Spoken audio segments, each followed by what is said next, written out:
C'est l'heure de travailler, mon pote. C'est pas seulement pour aujourd'hui, c'est pour l'avenir. Fais le boulot maintenant. Il est temps de rester concentré, et tu le sais. Ne te laisse pas distraire par ce qui se passe à l'extérieur. Dieu travaille en coulisses, dans ce domaine que tu ne peux pas voir. Les choses ont changé dès que tu as reçu ce en quoi tu croyais réellement. Les bonnes opportunités, les bonnes rencontres, la guérison, l'abondance. Tout commence à s'aligner en ta faveur.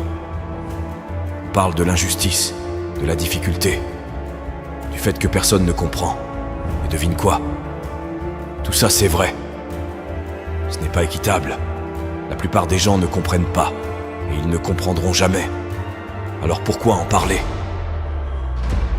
Profite de cette occasion pour reconnaître que le chaos dans ta vie te façonne et t'améliore, parce que tu choisis de persévérer quand tout le monde abandonne. Qu'est-ce qu'un homme? La personnalité d'une personne, ses façons d'agir, ses pensées, ses actes, tout ça dépend de son cœur. Car qu'est-ce qu'un homme? Un homme, c'est son cœur. Un cœur menteur et trompeur signifie un homme menteur et trompeur. Un cœur mort signifie un homme mort. Peu importe la célébrité, la richesse ou la renommée, s'il n'a pas un grand cœur, il ne peut pas être grand.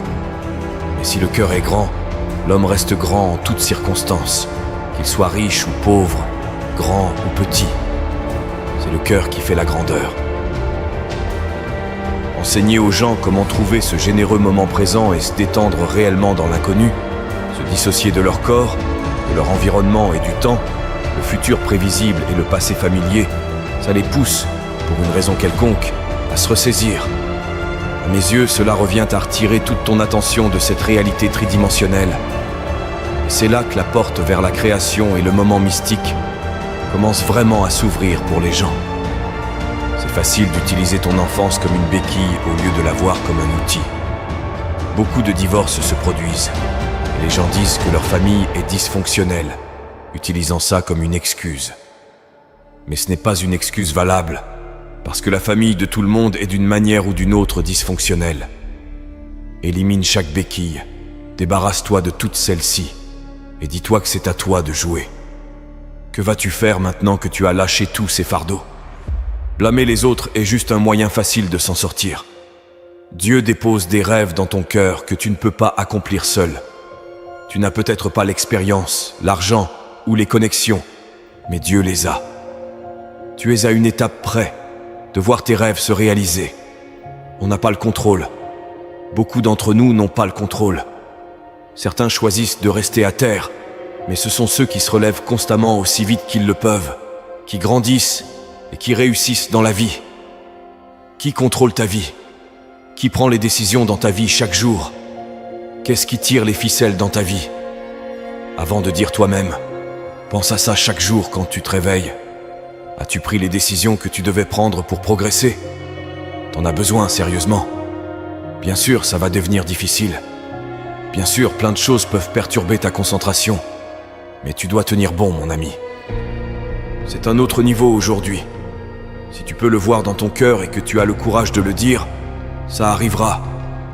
Souvent, les gens croient en certaines choses, mais les gardent pour eux.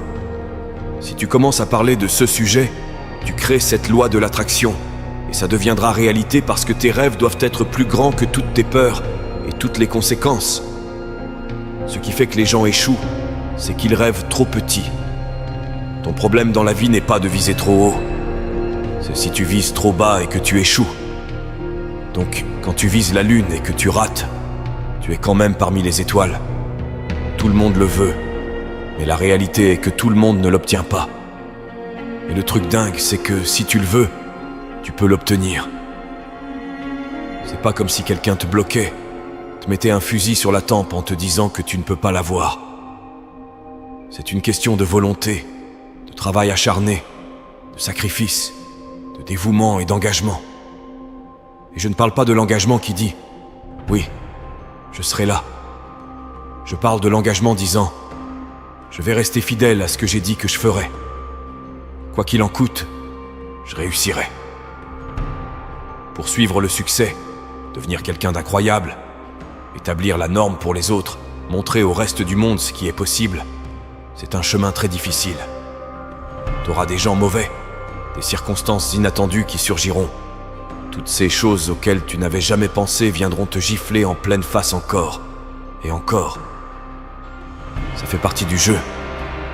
À la fin de la journée, dans la vie, il n'y a que deux choses qui comptent. Ce n'est pas la plus grosse voiture, la plus grande maison, le compte en banque. C'est qui nous devenons dans la vie. C'est ce que nous donnons à la vie. S'il te plaît, ne sois pas de ces personnes qui deviennent des succès publics et des échecs privés dans ce monde.